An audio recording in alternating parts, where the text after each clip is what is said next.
Mga boss idol, panibagong araw na may panibagong video na naman ang ating tatalakayin dito. Tara na at talakayan natin at alamin ang tanong kung kaya na nga bang pumasok ang Los Angeles Clippers sa NBA Finals sa unang pagkakataon sa pagkakaroon nila ngayon ng halimaw at star-studded na lineup. Halina't pag-usapan na rin natin ang bagong Big Five na bubuuin ni Rob Pelinka upang ipalibot kina LeBron James at Anthony Davis upang maisalba ang kanilang season ngayon. Pero bago yan, please don't forget to hit the notification bell at mag-subscribe sa ating channel.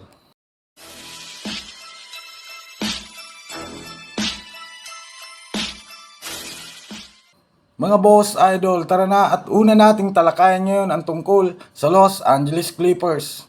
Ligid nga sa kaalaman ng nakararami, hindi pa nga nakakatungtong ni isa mang beses sa NBA Finals ang prangkisang ito. Simula nga ng buuin ng team na ito, wala pang kampyonatong nahahawakan kahit na marami na nga mga superstar ang naglaro sa team ng Clippers. Simula nga nang mabuo ang prangkisa nila taong 1970 ay wala pa itong hawak na tropeyo ng kampyonato o kahit sa NBA Finals. Kaya naman dahil nga sa pagkakaroon nila ngayon ng super team sa pagsasama-sama dito ni Kawhi Leonard, Paul George, James Harden at Russell Westbrook, masasabi nating malaki ang tsansang pumasok sila sa playoffs.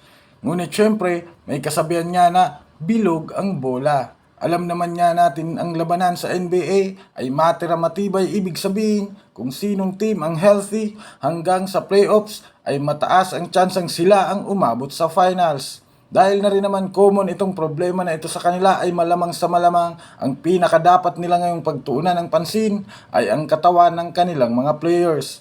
Minsan na ngang naglaro ang team na ito sa Western Finals ngunit dahil nga sa injury natalo sila. Pero overall masasabi natin ngayong taon, ito ang malaking tsansang makamit nila ang kanilang pangarap na maglaro sa finals. Sa kabilang dako naman tayo mga boss idol tungkol sa bagong Big Five na bubuuin ng Lakers sa trade deadline.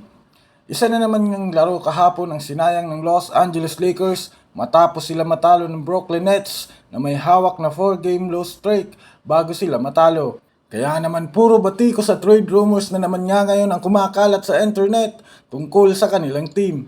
Ika nga nila kailangan na ng Lakers magdesisyon na mag-trade dahil nasa kalagitnaan na tayo ng regular season at nasa pang-10 pwesto pa rin sila sa West na may hawak na record na 21 wins at 22 losses.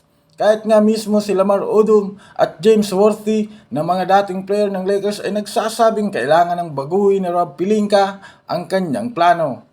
Bitawan na nga daw ang dapat bitawan at huwag manghinayang kung worth it naman ang makukuhang superstar. Alam naman nga natin na may 4 na player ang konektado ngayon sa Lakers.